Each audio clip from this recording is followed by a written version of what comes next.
이름 자체에서도 우주선을 떠올리게 하는 바로 그 차. 스타리아의 가장 큰 특징은 개방성 같습니다.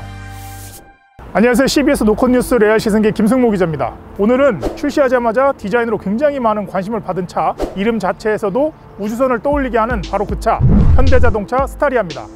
스타리아는 별을 뜻하는 스타와 물결을 의미하는 리아가 합쳐진 합성어입니다. 오늘 미래에서 온 듯한 스타리아 하나하나 살펴보도록 하겠습니다. 스타리아를 봤을 때 먼저 눈길을 사로잡은 것은 전면부 후드와 범퍼를 가로지르는 얇고 긴 자폭등입니다. 포지셔닝 램프라고도 하는데요, 눈에 확 들어옵니다. 여기에 입체적인 메쉬 패턴의 그릴과 8개의 아이스 큐브 타입의 풀 LED도 신선했습니다. 그런데 스타리아의 가장 큰 특징은 개방성 같습니다. 지금 보시면 이 라인 따라서 윗부분은 유리창문, 아랫부분은 차체, 이런 식으로 나눠져 있다고 보시면 되는데요, 이 창문의 높이가 의자 시트와 크게 다르지 않습니다. 현대차는 이것을 인사이드 아웃 컨셉이라고 하는데요, 차량의 안에서 바깥을 향하는 시선에 맞춰 외장 디자인을 기획했다는 얘기입니다.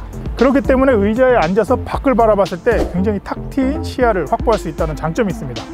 자, 그리고 보시면 이 차는 전체 길이가 5255mm, 높이가 1990mm, 폭이 1995mm입니다. 조금 과장되게 얘기하면 이 차의 절반이 창문으로 이루어져 있고 반은 차체로 이루어져 있어서 어떻게 보면 느낌이 통창을 보는 듯한 그런 느낌도 가질 수 있습니다. 이 스타리아 라운지 모델 말고 일반 모델은 2열과 3열이 모두 다 완전히 접힙니다. 그렇기 때문에 요즘 유행하는 차박이나 캠핑에 굉장히 유용하게 활용할 수 있는 측면이 있고요. 근데 저는 개인적으로 이 마지막 이 공간이 너무 좀 아쉽습니다. 좀 불미스러운 일이 없어야 되겠지만 이 마지막 탑승자와 이 트렁크의 공간이 너무 붙어서 가깝기 때문에 혹시라도 충격을 받게 되면 이 3열 탑승자의 안전이 조금 걱정되는 그런 개인적으로는 아쉬운 점이 있습니다.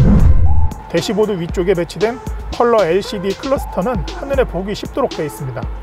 또 센터 패시아의 10.25인치 인포테인먼트 디스플레이와 공조 전환 조작부가 일체형으로 구성되어 있어서 디자인의 통일감을 강조한 듯 합니다. 다목적 차량답게 곳곳에 수납 공간이 요소요소 있는 것이 아주 인상적인데요, 운전석에서 바라보면 클러스터 옆에 컵홀더가 있고 중앙 센터 콘솔에도 컵홀더가 마련되어 있습니다. 그리고 깊은 수납 공간도 준비되어 있어서 다른 잡다한 물품, 용품들도 수납할 수가 있고요. 네, 오늘 저희가 시승하는 스타리아는 스타리아 라운지 7인승 모델입니다. 이 차의 특징은 2열 좌석이 프리미엄 릴렉스 시트가 장착되어 있다는 건데요, 버튼을 누르면 무중력 상태와 같은 편안함의 그 위치를 잡아줘서 탑승자가 굉장히 편안한 휴식을 취할 수 있도록 한다는 장점이 있습니다. 스타리아는 디젤과 LPG 두 가지 파워트레인으로 운영되는데요, 디젤은 R2.2 VGT 엔진을 탑재해 최고 출력 177마력, 최대 토크 44kg 포스미터의 동력 성능을 갖췄고, LPG 모델은 240마력의 32kg 포스미터입니다.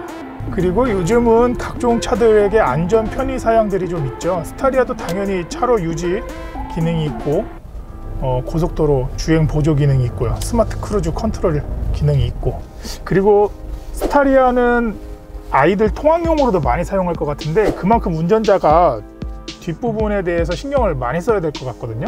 기능을 보시면 후속 뷰라고 있습니다. 후속 뷰를 누르면 뒷좌석 2열 이상의 뒷좌석 탑승자들의 공간을 볼 수가 있습니다. 그리고 후속 취침 모드, 운전석에서 이 소리 사운드를 줄여가지고 후속 탑승자의 편안한 취침이나 휴식을 좀 도와줄 수 있고요.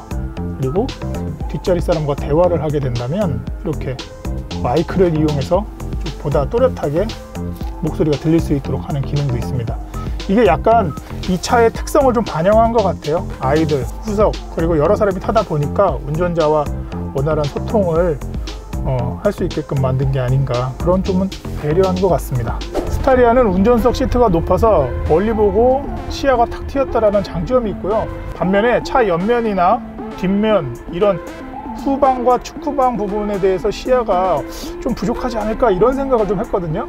근데 지금 사이드미러나 이 룸미러 이런 쪽으로 봤을 때 굉장히 저는 불편함을 못 느꼈습니다. 큰 차체에도 불구하고 어떤 육중함, 둔탁함, 둔함 이런 느낌은 사실 좀 많이 들진 않는 것 같아요.